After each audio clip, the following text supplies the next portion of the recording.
Most people believe a janitor is invisible. They walk past him without saying hello. They never ask his name. They assume his life has little value because he carries a mop instead of a briefcase. But sometimes the person cleaning the floor owns the ground you're standing on. At exactly 6 o'clock every morning, 70-year-old Henry Lawson unlocked the front entrance of the prestigious Skyline corporate tower in downtown Chicago. Before the executives arrived in their luxury cars, Henry quietly swept the marble floors, polished the glass doors, watered the lobby plants, and greeted the security guards with a warm smile. To everyone in the building, he was simply the old janitor. Very few people knew anything about him. Henry never complained. He never bragged. He simply worked. Every employee who entered the building received the same cheerful greeting. Good morning. Have a wonderful day. Some smiled back. Most didn't. Henry didn't mind. Kindness wasn't something he expected in return. It was simply who he was. On the top floor of Skyline Tower sat the luxurious office of 38-year-old billionaire Ethan Carter, founder and CEO of Carter Global Technologies. Ethan was brilliant. His company had grown into one of the fastest-rising technology firms in America. Investors admired him. Business magazines celebrated him. Employees feared him. He demanded perfection. Every meeting started exactly on time. Every report had to be flawless. Anyone who made mistakes quickly learned how little patience he had. To Ethan, success justified everything, even arrogance. One rainy Monday morning, Henry finished mopping the executive hallway. The polished marble floor still glistened with water. As he placed a small yellow wet floor sign nearby, the elevator doors opened. Ethan stepped out while talking on his phone. Without looking down, he walked directly across the freshly cleaned floor. His expensive Italian shoes immediately slipped, although he caught himself before falling. Coffee splashed across his designer suit. He angrily ended the call. "What is this?" Henry immediately walked over. "I'm terribly sorry, sir." The floor was still wet. The warning sign. Ethan interrupted. "I don't care about your excuses." Several employees stopped walking and quietly watched. Henry calmly apologized again. "I'll clean your jacket immediately." "I said enough." Ethan shouted. "If you can't even do one simple job correctly, you don't belong in this building." The hallway became completely silent. Henry lowered his eyes. "I'm sorry." Ethan turned toward Human Resources, who had witnessed everything. "Terminate him." "Today." The HR manager hesitated. "Mr. Carter, you heard me." "He is fired." Without another word, Ethan walked into his office. Henry quietly removed his janitor badge and placed it on the reception desk. Before leaving, he smiled gently at the security guard. "Take care of yourself." Then he walked out of the building carrying only his old cleaning cart. No one stopped him. Later that afternoon, HR Director Susan Miller couldn't stop thinking about what had happened. Henry had worked there for almost 15 years. He had never received a single complaint. She decided to review his employee records before processing the termination paperwork. To her surprise, there were almost no records, no emergency contact, no bank information beyond a private trust, no employment history before joining the company. It was strangely incomplete. Curious, Susan called the building management company. "I need information about Henry Lawson." The manager became unusually quiet. "I'm afraid I can't discuss Mr. Lawson." Susan frowned. "This concerns his employment." "I'm sorry. That's confidential." The conversation left her even more confused. Meanwhile, Henry calmly drove away in an old pickup truck that looked almost as worn as his work clothes. Instead of going home, he stopped at a quiet neighborhood cafe. The waitress smiled. "The usual?" Henry nodded. "Please." As he enjoyed his coffee near the window, a black luxury sedan parked outside. A sharply dressed attorney stepped out, carrying several leather folders. He entered the cafe and immediately approached Henry. "Good afternoon, Mr. Lawson." Henry smiled. "Right on time as always, David." The attorney sat down. "I heard what happened this morning." Henry chuckled softly. "I suppose news travels fast." David looked concerned. "Would you like us to respond?" Henry slowly stirred his coffee. Not yet. They've made a decision without knowing the full story. David nodded respectfully. As you wish. He placed one folder on the table.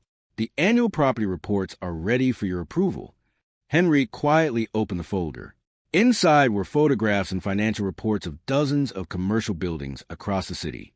Skyline Corporate Tower was listed first. Henry calmly signed several documents. When he finished, David smiled. Everything remains under your ownership. Henry simply closed the folder. I never built these buildings to impress people. I built them to create opportunities. He looked through the cafe window toward the distant city skyline. It's unfortunate that some people forget who made those opportunities possible.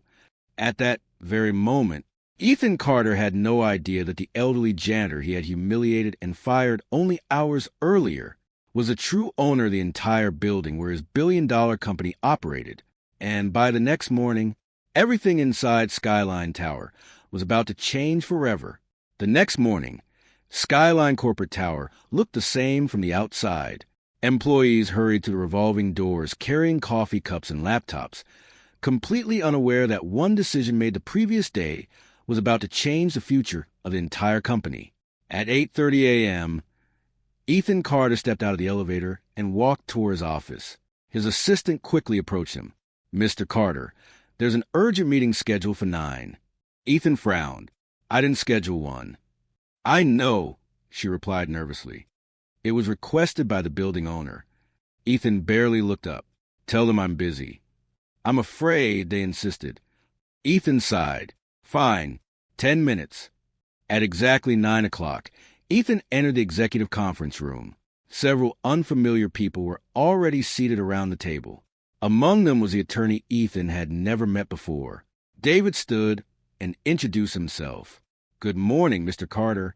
I'm David Brooks, legal representative for Skyline Property Holdings. Ethan nodded impatiently.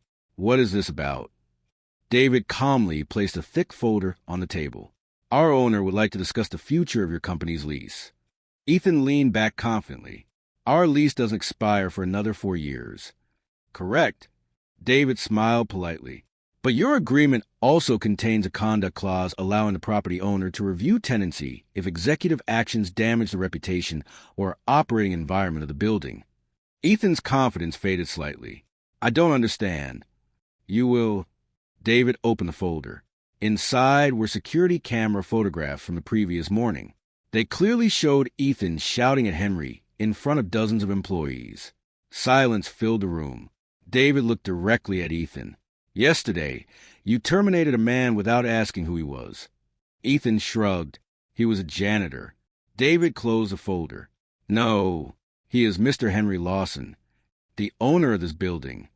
The room became completely silent. Every executive stared at Ethan. His face lost all color. That's impossible. David calmly slid another document across the table. It showed Henry Lawson's ownership of Skyline Corporate Tower through Skyline Property Holdings. Ethan slowly picked up the document. His hands trembled. This can't be real. It's very real, David replied. For 15 years, Mr. Lawson personally worked inside this building. He wanted to understand how people were treated, from executives to cleaners. He believed respect should never depend on someone's job title. Ethan sat speechless. At that very moment, the conference room door quietly opened. Henry walked inside wearing the same simple clothes he had always worn. The only difference was at this time, every person in the room stood up as he entered. Henry smiled politely. Good morning. Nobody spoke. Ethan finally stood. Mr. Lawson, Henry gently raised his hand. You don't need to explain just yet. He walked slowly around the conference table. I've spent decades building offices. But buildings are easy. The difficult part is building character. Every executive listened carefully. Henry continued. When I was young, I started with nothing. I cleaned warehouses during the day. I studied construction at night. Years later, I bought my first small building. Then another, and another. Eventually, people started calling me successful. He smiled. But I never wanted success to separate me from ordinary people. So every year, I chose one building, and I worked there anonymously. The room remained silent. I wanted to see how people treated someone they believed had no importance. Henry looked directly at Ethan. Yesterday, I received my answer. Ethan lowered his head. I was wrong. I judged you by your uniform. Henry nodded. You did. But you weren't the only one. He turned toward the HR director. Susan. She looked nervous. You were the only person who questioned whether firing someone without listening was fair. Susan looked surprised. Thank you, Henry said sincerely. Ethan finally found the courage to speak. I owe you an apology.